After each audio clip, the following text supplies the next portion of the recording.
Okay, Unite, let's settle down. Get in your seat, please. So today we'll be continuing on with the Black Death, which we have been left from last week. So, who can tell me some of the context that you guys already been learned from last lesson about the Silk Road, please? Cynthia? Good. So the Silk Road is neither an actual road nor a single route. The term is actually referred to a network of routes used by traders for more than 1500 years ago. So what influence does this have to do with the Black Death? Do you know? Yes? So people believe that the disease actually traveled along the Silk Road. Some research suggests that it was actually the Black Death, which devastated Europe in late 1340s.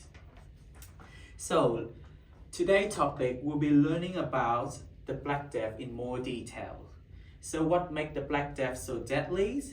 So let's watch this video clip on YouTube, okay? Yep. So the Black Death killed many people in the 14th centuries, as many as 100 million people across Afro-Eurasia may have died from the plague. The epidemic in the 21st centuries on the scales of the Black Death would kill between 1 million to 2 billion people.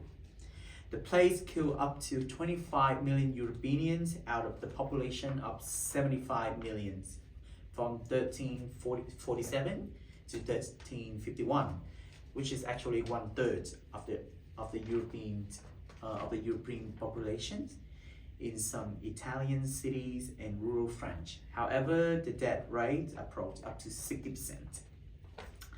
Many look around and concluded that they were witnessing the end of the world. So as you can see, when the plague happened, there's actually many things that happen during within the society, which lead to people having different conclusions of their own of what the plague was actually be. So many began to question the social class system around them, and also the Catholic Church authority. And peasant revolt increased. Many places having angry mob attacked the Jewish communities, and everyone was looking for something to blame for their misfortune.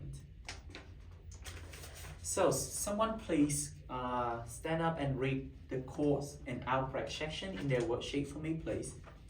Jessica? Thank you, Jessica. So the Black Death is widely believed to have been the result of the plague caused by the infection with the bacterium Yersinia pestis. So the origin of the modern plague epidemic lies in the medieval period. The other scientific evidence had indicated that the Black Death may have been viral in the origins. So we're gonna look at some of the social aspect during the plague. So how people was raising their perspective about the Black Death.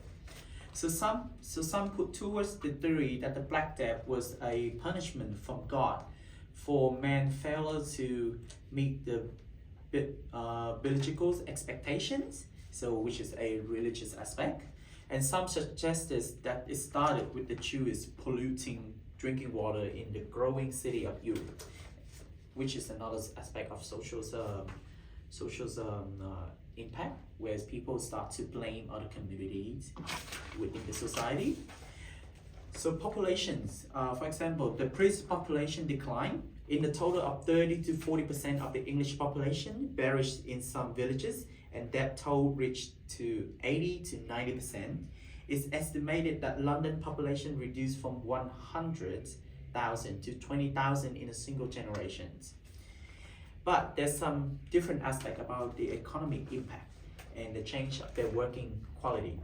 Some village never recovers, and with no workers to plot and gather in the harvest, the harvesters fell into despair and they disappeared. Many nobles started to offer better working conditions and higher wages, and peasants for the first time in their life, could negotiate for their condition and to be paid more fairly for their work. The severe shortage of labor, taxes went down, but wages went up.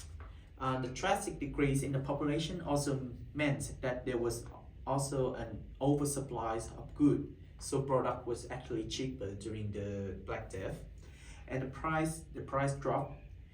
For those who had survived the plague began to enjoy a higher standard of living as a result of the economic impact of this plague.